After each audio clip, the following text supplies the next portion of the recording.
North Korea is unlikely to give up its nuclear weapons. ISIS is still a threat. Russia continues to interfere in the U.S. political process, and Iran is not currently developing a nuclear device. That's according to U.S. Director of National Intelligence Daniel Coats, who testified today, January 29, before the Senate Select Committee on Intelligence. His assessment of the global threats facing the U.S. stands in stark contrast to that of Donald Trump, who has proclaimed Kim Jong-un ready to denuclearize, said ISIS has been defeated, insisted Russia was not targeting the U.S., and declared Iran in violation of the 2015 Joint Comprehensive Plan of Action, under which Iran agreed to limit its nuclear program in exchange for sanctions relief. Threats come from a toxic mix of strategic competitors, regional powers, weak or failed states, and non-state actors using a variety of tools in overt and subtle ways to achieve their goals. Coats said, mentioning China, Russia, North Korea, and Iran specifically.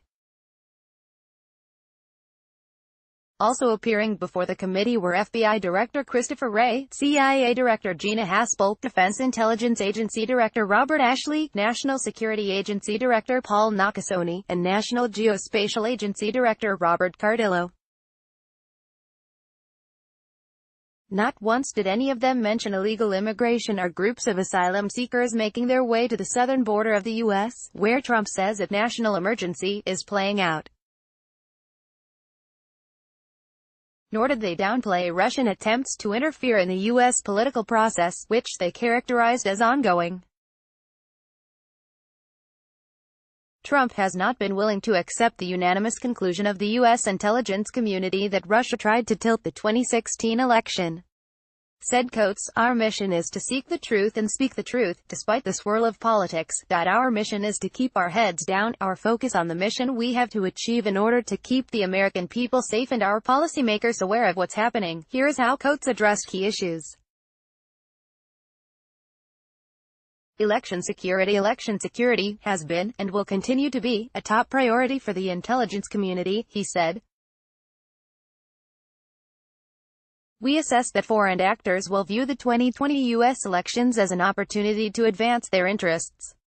We expect them to refine their capabilities and add new tactics as they learn from each other's experiences and efforts in previous elections.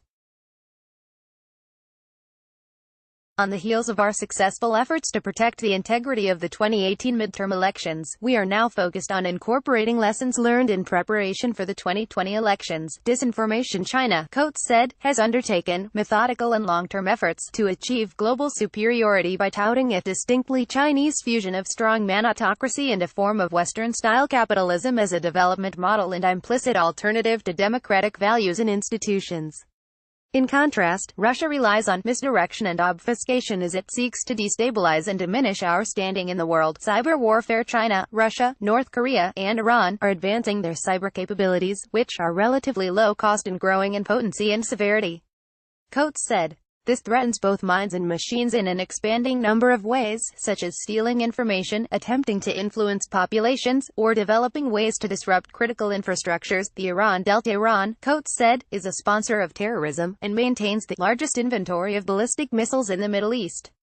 However, he added, we do not believe Iran is currently undertaking the key activities we judge necessary to produce a nuclear device, North Korean nukes. And while Trump goes about arranging a second summit with Kim, Coats told lawmakers that the North Korean leadership views its nuclear arsenal as crucial to the regime's survival, an assessment bolstered by our observations of some activity that is inconsistent with full denuclearization.